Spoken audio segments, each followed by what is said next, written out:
Magandang araw. Ako si Roland, isang pintor na may kapansanan sa pandinig. Narito tayo ngayon sa ating panibagong video sa araw na ito. Tara at samahan niyo ako. Pagsisikap o enerhiya sa paggawa ng mga gawain. Ito ay kadalasang nauugnay sa pag-iwas sa trabaho o pagpapaliban ng mga responsibilidad. Ang mga taong may katangiang ito ay maaaring maging hindi gaanong produktibo o may kakulangan sa pagtatagumpay sa kanilang mga layunin. May iba't ibang mga dahilan kung bakit may mga taong naging tamad. Ito ay maaaring bunsod ng mental na pagod, kawalan ng interes sa isang gawain, kawalan ng tiyaga, o mababang antas ng motivation. Maaaring may mga personal na mga suliranin rin na nakakaapekto sa pagiging tamad ng isang tao tulad ng stress, takot sa pagkabigo, o kahirapan sa pagpaplano ng mga gawain. Mahalagang maunawaan na ang pagiging tamad ay hindi palaging isang permanenteng katangian. May mga paraan upang masugpo ang pagkamalasakit at mabawasan ang tamad na pag-uugali.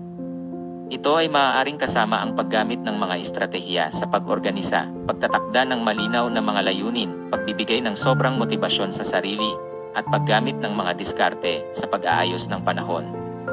Ang pag-unlad mula sa pagiging tamad ay maaaring mangailangan ng tiyaga at konsistensya sa pagpapabuti ng mga kaugalian at pagbabago ng mindset.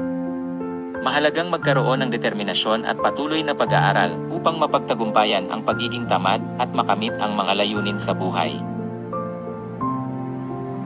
Tama yan. Mahalaga ang pagsisikap sa pag-abot ng iyong mga pangarap. Nais kong ibahagi sa iyo ang isang inspirasyon na mensahe tungkol sa pagsisikap. Ang pagsisikap ay ang susi sa pag-abot ng iyong mga pangarap. Ito ang lakas na magbibigay daan sa iyo upang harapin ang mga pagsubok at hamon. Sa bawat hakbang na iyong ginagawa, palagi mong tandaan na ang iyong dedikasyon at determinasyon ang maghahatid sa iyo sa iyong mga tagumpay. Kaya't huwag mawala ng pag-asa, manatiling matapang, at patuloy na magsikap. Dahil sa pagsisikap, magkakaroon ka ng mga bagong kakayahan, mga oportunidad, at isang mas malapit na pag-abot sa mga pangarap mo. Tiwala lang, kayang-kaya mo yan. Isang malaking palakpak at may ngiti akong naghihintay para sa iyo. Kaya't huwag kang susuko, patuloy na pag-asa, at patuloy na magsisikap.